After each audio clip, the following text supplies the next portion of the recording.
Bom, pessoal, a gente retorna agora para a nossa primeira parte da aula de princípios orçamentários. Não veremos todos, é verdade, mas vamos ver aqueles que mais caem em prova, que têm maior incidência, e alguns outros também que, devido à presença nas obras de doutrina, nas obras específicas para concurso público, tem marcado tanta presença que a gente vai trazer aqui também, tá? Colocamos várias questões também da Fundação Carlos Chagas, algumas, uma ou outra, do CESP, somente para dar uma contribuição, já que a gente teve dificuldade de achar questões específicas da Fundação Carlos Chagas referente a um ou dois princípios, mas a gente quis registrar esses princípios aqui para que vocês tenham um material mais completo. Mas lembrando que nós não temos a pretensão de esgotar o assunto, né? Ou seja, a gente orienta que vocês também façam uso de apostilas, de livros conceituados, né, referente ao conteúdo cobrado no nosso edital. Bem, a gente já inicia pelo primeiro princípio, o princípio da unidade. Lembra? É um daqueles estabelecidos lá no artigo 2º da Lei 4.320, quando a gente fala aquela história do UAU. Então tá aí, princípio da unidade. O que o princípio da unidade fala? Está aí na sua tela. O princípio da unidade, as parcelas devem constar de um documento único, representativo dos recursos financeiros do Estado e das autorizações para aplicação, isto é, da receita, da despesa. Deste confronto se verifica a situação do equilíbrio superávit e déficit da previsão. Os orçamentos fiscal e da Seguridade Social compatibilizados com o plano plurianual terão entre as suas funções a de reduzir as desigualdades interregionais segundo o critério populacional, conforme o parágrafo 7º do artigo 165 da Constituição Federal. Então, pessoal, o que diz esse princípio da unidade na prática? Diz que é o seguinte: é o princípio da unidade ou da totalidade.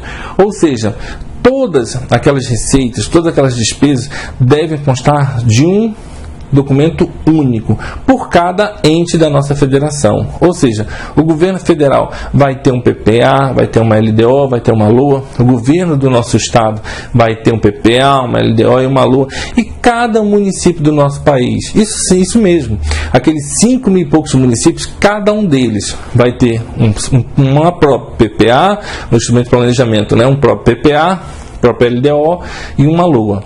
Então, é isso que diz o princípio da unidade. Mas vamos ver como isso é cobrado em prova. Tá aí. Primeira questão do FCC, também uma questão do ano passado, para o Tribunal de Contas do Estado do Amazonas. A atividade orçamentária deve ser desenvolvida com a observância de vários princípios, alguns esculpidos na própria Constituição Federal e outros na legislação infraconstitucional. Neste sentido, o princípio que é mencionado expressamente no texto da Lei Federal 4.320 é que visa impedir a coexistência de orçamentos paralelos, que determina que só haja uma peça orçamentária materializada em um único documento, por meio do qual se apresente uma visão do conjunto das receitas e das despesas de cada um dos entes federados, União, Estados e municípios. É denominado o princípio da unidade. Responde a nossa questão, a primeira questão, a letra E.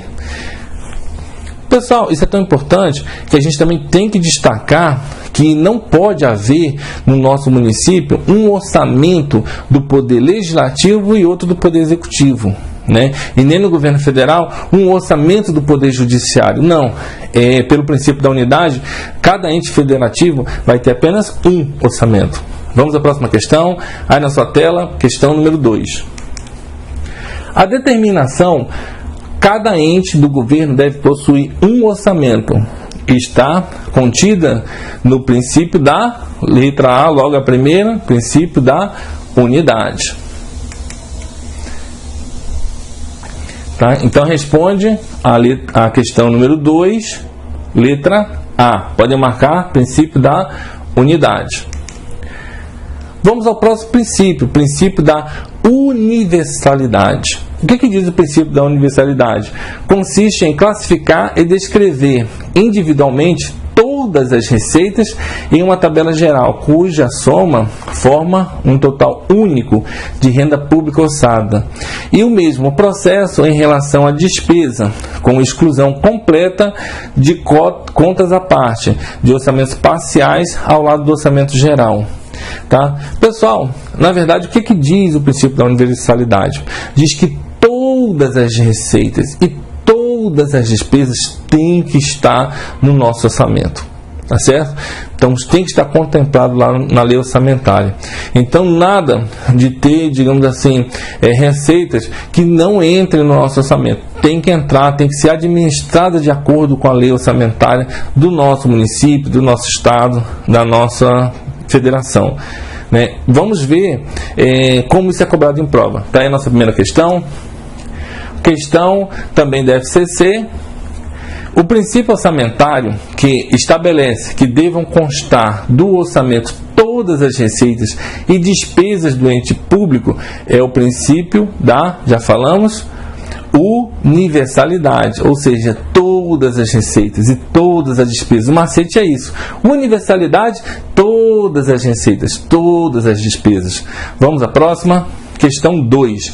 A Lei 4.320, em seus artigos 3º e 4º, ao determinar que a Lei de Orçamento compreenderá todas as receitas, inclusive as operações de crédito autorizadas em lei, e todas as despesas próprias dos órgãos de governo e da administração centralizada, ou por intermédio deles se devam realizar, incorpora às suas disposições o princípio orçamentário da letra C.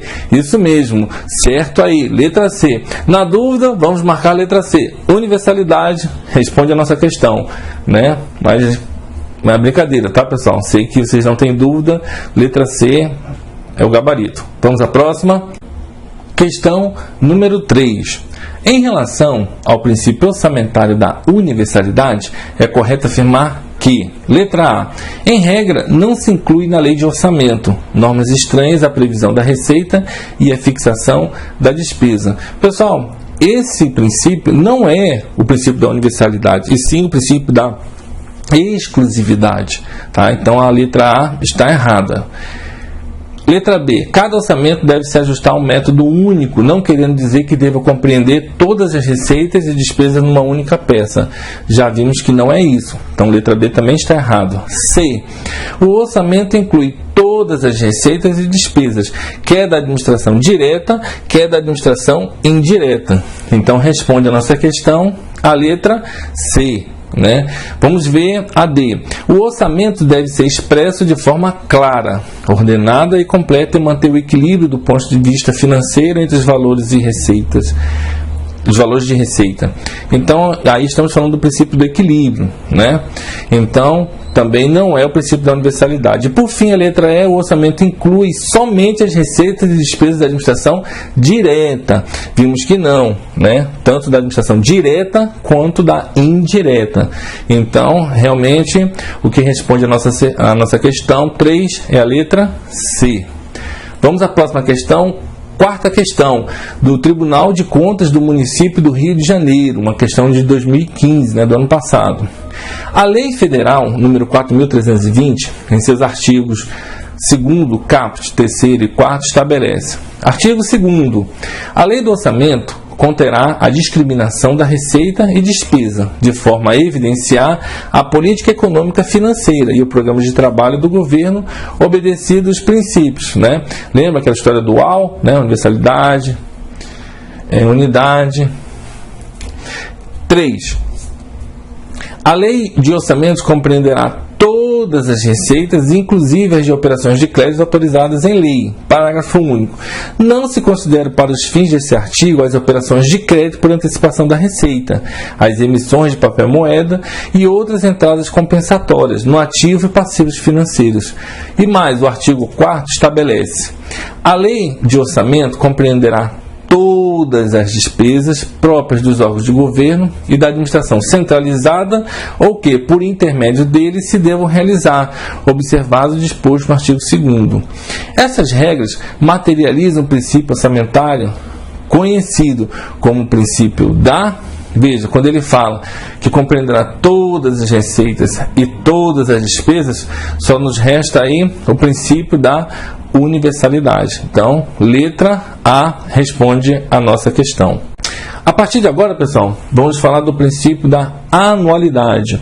Veja, lá no artigo 34 da Lei 4.320, diz lá, né, que o exercício financeiro coincidirá com o ano civil, ou seja, e pertencem, no artigo 35, pertencem ao exercício financeiro as receitas nele arrecadadas e as despesas legalmente empenhadas.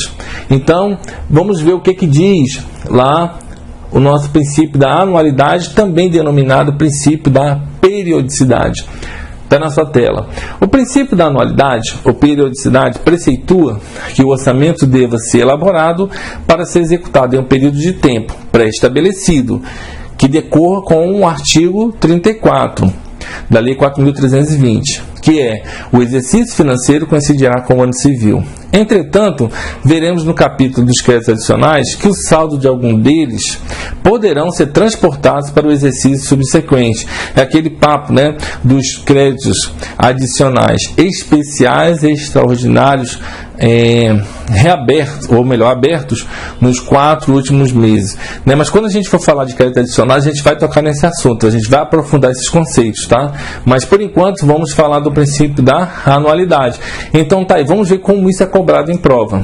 Primeira questão: a elaboração e a autorização do orçamento público a ser executado em um período determinado de tempo obedece ao princípio da... Tá aí, letra C, a anualidade. Mais uma vez, pessoal, letra C, veja a constância das respostas na letra C. Princípio do orçamento bruto. Pessoal, realmente, o princípio do orçamento bruto, ele é muito importante porque ele facilita o controle, né? A gente tem que colocar as receitas pelos seus totais e a saída através de despesas, mesmo aquelas despesas advindas, né, que tiveram origem na repartição tributária obrigatória, ou seja, por exemplo, no nosso estado, aqueles recursos dos tributos estaduais que são obrigatórios a transferência constitucional, né, para os municípios, né, seja do IPVA, seja do ICMS, então a gente tem que colocar aqui o total e do lado da despesa a transferências para os municípios, como preceitua aqui o artigo 158, inciso 3º. Veja, que de ICMS aqui, né, de forma figurativa, exemplificativa, a gente colocou aqui um valor, né, fictício de 1 milhão, veja, e os 25% do ICMS sendo transferidos aos municípios, tá vendo? Então, ou seja, tudo aquilo que foi arrecadado de ICMS, 1 milhão, entra no lado da receita, e a saída dele, mesmo sendo obrigatória, vai estar constando lá da despesa. Por quê? A gente não vai ter ele líquido, né? Ou seja, o valor somente aqui de ICMS 750 mil, né? E também tem aquela história do ICMS líquido. Não, a gente tem que ter sempre aqui o valor total da receita com ICMS aqui do lado da receita e a saída do lado da despesa, tá certo? Então aqui teríamos 750 se fosse descontar os 250, que não é o caso, tá certo? Vamos ver como isso é cobrado em prova. Veja aí nessa tela. Marque C para certo ou E para o errado, né? Tem ainda uma questão da FCC que cobrava: o princípio do orçamento bruto tem o seu cerne no artigo 6º da Lei 4.320, que estatui que as receitas e despesas constarão da lei orçamentária pelos seus totais, vedadas quaisquer deduções.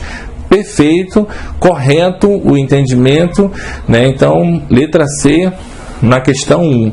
Vamos para a segunda. A renúncia ou anistia fiscal deve ser deduzida da previsão bruta das receitas. Pessoal, já vimos que não, né? Temos que ter todas as receitas sem nenhuma dedução. Então a segunda questão está errada, tá certo? Então, mesmo a renúncia ou anistia fiscal tem que estar lá na previsão bruta das receitas, o seu total e do lado e o confronto, né, no caso da saída. Vamos à próxima. Bem, pessoal, agora a gente finaliza essa nossa primeira parte da aula de princípios com o princípio da exclusividade. Tá? O que diz o princípio da exclusividade? Está aí na sua tela. O parágrafo 8º do artigo 165 da Constituição da República Federativa do Brasil, de 1988, estabelece que a LOA não conterá dispositivo estranho à previsão da receita e à fixação da despesa, não se incluindo na proibição a autorização para abertura de créditos suplementares. Veja, essa palavrinha faz toda a diferença, suplementares, que quando a gente falar dos créditos adicionais, veremos que as espécies são suplementares especiais extraordinários. Então veja que aqui ele fala somente dos suplementares, e a contratação de operação de crédito, inclusive por antecipação da receita orçamentária, que são as famosas AROs. Então vamos ver como isso é cobrado em prova. Está nessa tela? Questão número 1. A lei orçamentária anual não conterá dispositivo estranho à previsão da receita e à fixação da despesa, não se incluindo na proibição a autorização para abertura de créditos suplementares e contratação de operações de crédito, ainda que por antecipação da receita nos termos da lei. Este dispositivo refere-se ao princípio da... Veja, nós estamos falando da exclusividade, né? Então vamos lá, letra A, exclusividade, o qual é exceção à autorização da abertura de créditos adicionais destinados a reforço de dotação orçamentária, né? Vimos lá as exceções, né? Que são aquelas duas lá, autorização para abertura de créditos adicionais, que falamos, né? Que eles são os suplementares são uma das espécies dos créditos adicionais, e a contratação de operações de créditos, né? Inclusive as AROs. Então, tá perfeito a letra A, mas vamos verificar as outras. Letra B, programação. Já poderíamos parar por aí já para não perder tempo. Só riscar programação? Não é esse princípio, é o da exclusividade. Vamos à letra C. Transparência orçamentária? Também não, pessoal. Então a gente nem precisa perder tempo, né? A gente já sabe que é o da exclusividade, então a gente já risca a transparência orçamentária. Vamos à próxima. D. Também transparência orçamentária. Também não é. Então vamos riscar ela. Por fim, a letra E.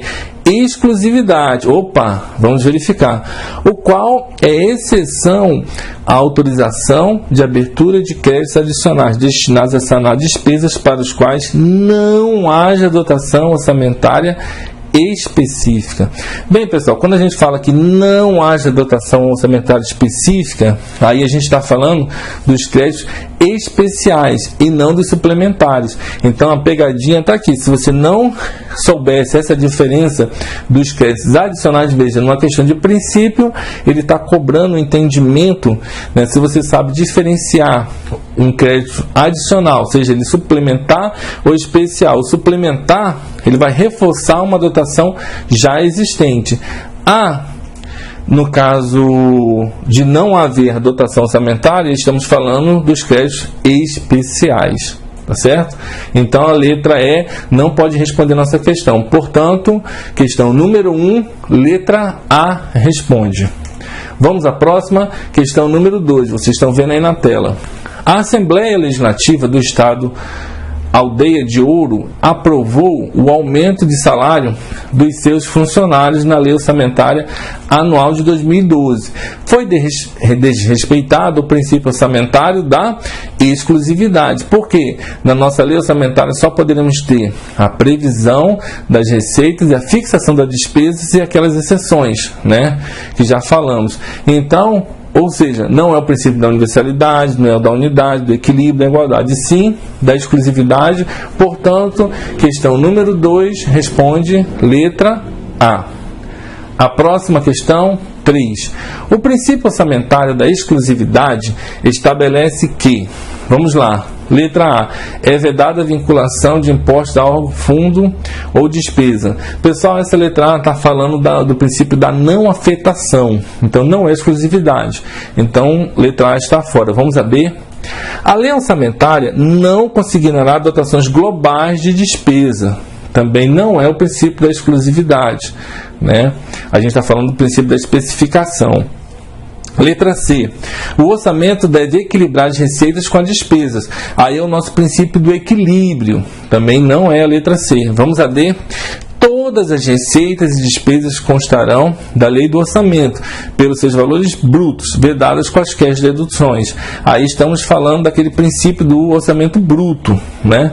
Então também não é o princípio da exclusividade. Só sobrou a letra E. Vamos verificar? A lei orçamentária não conterá qualquer dispositivo estranho à estimativa da receita ou previsão da receita, tanto faz, ou fixação da despesa, perfeito, ressalvadas as exceções previstas na Constituição Federal. Portanto, a letra E responde à questão 3. Vamos à questão 4. A autorização contida na lei orçamentária anual de um determinado município para abertura de créditos suplementares até o limite de 10% do total da despesa fixada constitui exceção ao princípio da... Então, o que acontece, pessoal? A gente pode ter na nossa lei orçamentária a autorização para abertura de crédito, somente os créditos suplementares, até um limite razoável, né? Alguns botam 5%, outros 10%, não importa, mas tem uma coisa razoável. Então, 10% acaba sendo muito presente nas nossas leis orçamentárias da nossa federação. Então, essa autorização constitui uma exceção ao princípio da exclusividade. Então responde a nossa questão 3, ou melhor, a nossa questão 4, a letra E. Vamos à questão 5. Considere as afirmações abaixo. Todas as receitas e despesas constarão na lei orçamentária pelos seus totais, vedadas quaisquer deduções. 2. A lei orçamentária não conterá qualquer dispositivo estranho à estimativa da receita e à fixação da despesa, exceto as ressalvas previstas na Constituição. 3. A lei orçamentária não consignará dotações globais destinadas a atender indiferentemente despesas de pessoal, material, serviços terceiros, transferências ou quaisquer outras. 4. A lei orçamentária não poderá vincular a receita de impostos a órgão, fundo ou despesa, exceto as ressalvas previstas na Constituição. Por fim, 5. A lei orçamentária compreenderá todas as receitas, inclusive das operações de crédito e todas as despesas próprias dos órgãos de governo. O princípio orçamentário da exclusividade está descrito apenas em... Então, pessoal, ele pergunta sobre o princípio da exclusividade. Então, tá aí. O item 2 diz o quê? A lei orçamentária não conterá qualquer dispositivo estranho à estimativa da receita e à fixação da despesa, exceto as ressalvas previstas na Constituição. Portanto, a questão número 5 responde letra B. Vamos à questão número 6.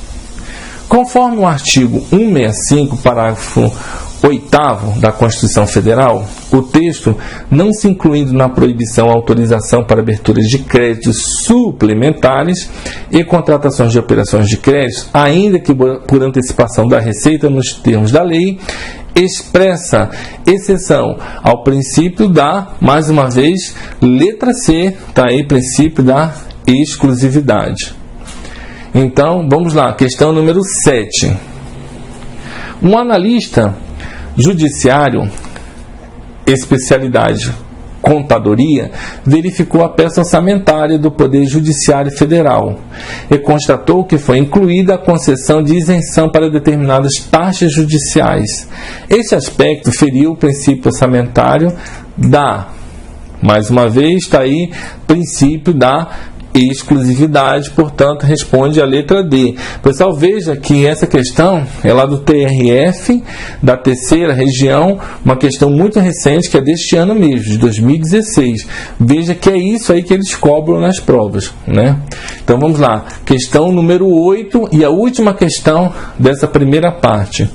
A Constituição Federal, no parágrafo 8º de seu artigo 65, estabelece: a lei orçamentária anual não conterá dispositivo estranho à previsão da receita e à fixação da despesa, não se incluindo na proibição a autorização para abertura de créditos suplementares e contratação das operações de crédito, ainda que por antecipação da receita nos termos da lei. A vedação constitucional, que impede que a lei orçamentária anual contenha dispositivo estranho à previsão da receita e à fixação da despesa, materializa o princípio denominado da exclusividade, né? Essa aí você com certeza não erraria. Veja, uma questão também da Fundação Carlos Chagas, do concurso do ano passado, de 2015, para o Tribunal de Contas do município do Rio de Janeiro, né? Foi para o cargo de auditor substituto de conselheiro. Então está aí, responde a nossa questão 8, letra D, princípio da exclusividade. A gente encerra agora a nossa primeira parte da aula de princípios. A gente falou vários princípios que são muito presentes em provas, né? E a gente fez várias questões aqui para a gente poder identificar como eles são cobrados, tá certo? Então, já gostaríamos de convidar o senhor, a senhora, para a nossa segunda e última parte da aula de princípios. Então, até daqui a pouco.